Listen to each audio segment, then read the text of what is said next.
Content warning: in an effort to raise awareness of our past to address the challenges facing our country today, this video series in some areas will introduce difficult subject matter from U.S. history. It is not our intention to cause harm. Viewer discretion advised.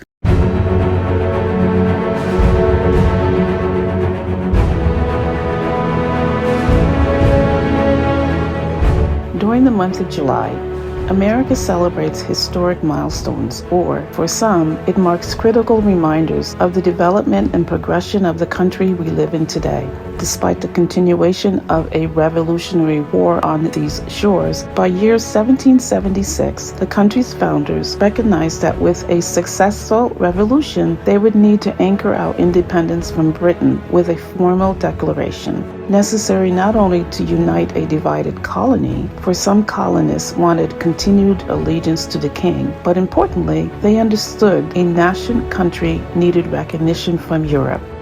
Grievances needed to be provided to Europe and justified. Financial, military support and resources, particularly from France, with some coming from Spain and the Netherlands, were secured and played a major role during this time period. Interestingly, these same European allies the Trump administration has routinely been disrespectful towards, dismissing the long-standing alliances we have had. He should recognize the vital role that they had in the establishment of our independence. The efforts to form our nation likely would not have been successful without recognition of our need and their support. Though no singular factor paved the way, it was through diplomacy, strategic distractions, and even the weaponization of information from both sides of the pond to which the founders successfully swayed hearts and minds. Additionally, no singular period of time nor a singular Declaration of Independence document from a July 1776 point in history brings us to the culmination of where 250 years later America stands today.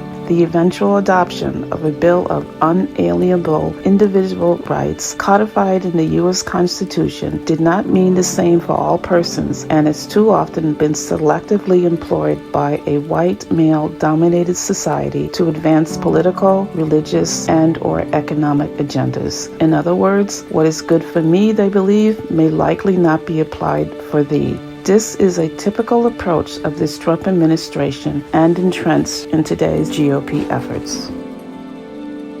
This regime is well aware of the need and necessity to control or diminish our freedom of expression, yet to foster it when it meets their own needs. Case in point, the Department of Justice readily inserted themselves to defend San Francisco Giants players who, in violation of uniform regulation, wrote scripture on their ball caps in protest of Pride Night. However, during Trump 1.0, when Colin Kaepernick exercised his freedom of speech to raise awareness of police brutality and racial injustice by kneeling during the singing of the national anthem, where was Trump's DOJ to protect Colin's First Amendment right? In fact, the right wing and mainstream media's complicity in demonizing Colin caused him his reputation and the ending of his football career.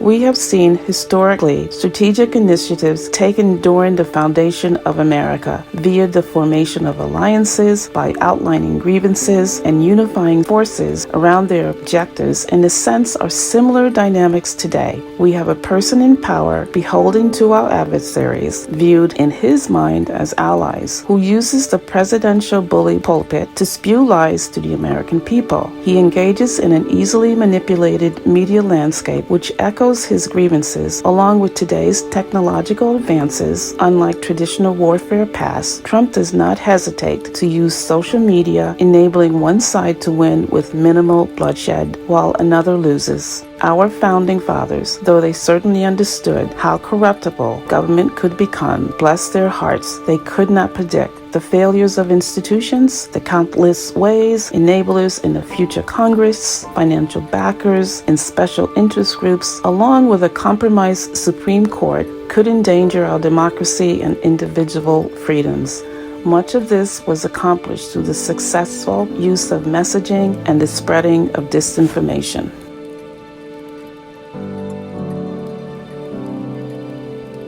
We have often heard, "The truth shall set us free," and wonder if there will come a time where the truth will help heal a deeply divided America.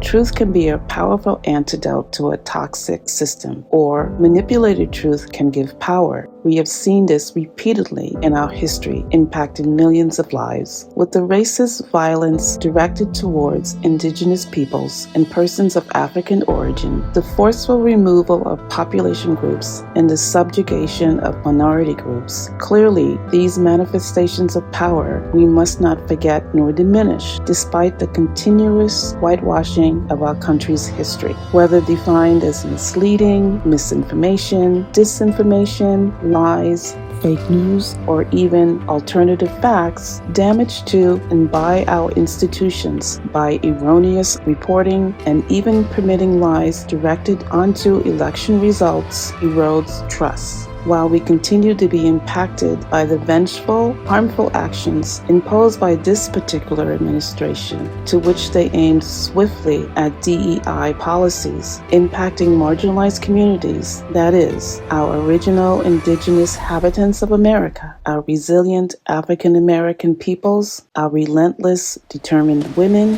various other ethnic groups, and of late, our vulnerable LGBTQ+ brothers and sisters, all targeted by deed or speech, especially in this Trump era, as political pawns. And while European dominance contributed to America's success, we must not be dismissive nor pretend it was not without suffering, consequences, and sacrifices by others within various groups as well.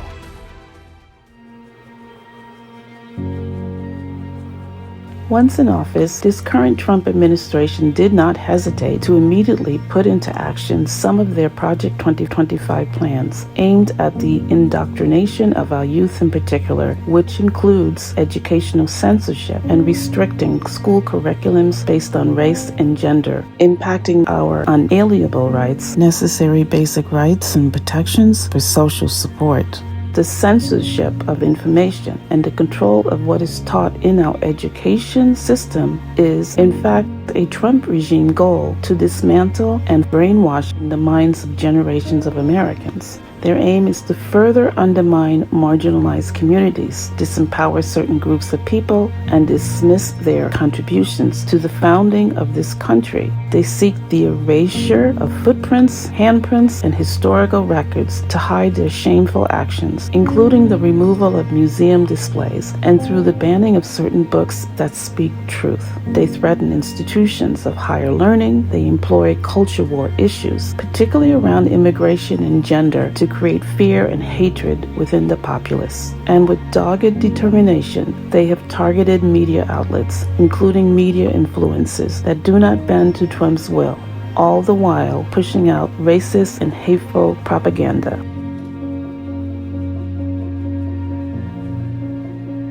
Many of us can agree the Founding Fathers intentionally had as fundamental within our Constitution the listing of freedom of expression as our most primary right. It clearly outlines the government must not infringe upon these rights. However, this tyrannical administration cares not to adhere to our Constitution. So what is needed? The founders may have failed to recognize what many of us today view as an obligation by the press to neither be complicit nor remain silent in the face of corruption, transgressions, and issues of national security and public safety as examples. We, the people, hold our representatives accountable as best we can using various processes, and we feel the press needs to be required to hold power accountable as well. Their access to government and the services provided to the public also means we rely on them in their critical role of scrutinizing violations perpetrated by any administration. Silence by the press is a form of complicity. Moreover, the public has a right to know not only for present situations, but of our past. This is an absolute necessity for the writing of history, the balancing of perspectives, and honoring those who made a difference and/or contribution to our society, our democracy, and our nation. Yes, freedom of the press is in our Constitution, yet fails us when press or media is silent and even are being silenced, as in the efforts of the GOP-dominated Federal Communications Commission. We are clearly witnessing the GOP takeover of the FCC. The concentration of media ownership in the hands of the few will likely careen us towards a dangerous direction. If we disagree and protest controls of speech, expression, or thought, then we must resist. We should be alert to any entity or an institution, even to a court, that seeks to squash dissent. Keep in mind, cracking down on dissent backfired for Great Britain, fueling anger and colonial resistance, and was a major catalyst towards the start of the American Revolution. Many Americans are focused on what's happening in their personal lives and may not be sufficiently vigilant to see the undermining of our First Amendment rights during this Trump administration. Many Americans may not recognize the oppressive conditions which led to a revolution against the British Crown, nor understand the fragility which can weaken, damage, or even destroy our democracy. Rightfully so, we celebrate the founding of this country, so enjoy your barbecues, enjoy your beers and fireworks, and yes, celebrate our triumphant successes against tremendous odds. In our 250 series, we will aim to highlight lesser-known areas from our history. We will briefly point out past and present similarities, but also disparities. We will elevate untold truths and possibly reveal clues from past historic events, which might provide reminders of what we need to do, how we need to be, and what we may need to stay alert to. We will ask for your help with some of our efforts. We welcome your feedback, and by sharing our content far and wide, it prepares folks to be engaged for the upcoming midterm elections. We hope that our series will provide previously unconsidered perspectives and understanding, so engaged voters, when making their final choices for this November elections, will give careful consideration to decisions that might impact whether the United States of America will survive the start of another 250 years. We certainly know it will not be the same as it is today, but through right action, tomorrow could be better than today and has been in the past. This American experiment is evolving. Some might say, don't waste your time looking at the past. The benefit of past history can help us shape a better future. We start then in our next videos in the early periods of American history. As we move along in our series, let us know your thoughts in the comments. Like and do share our videos.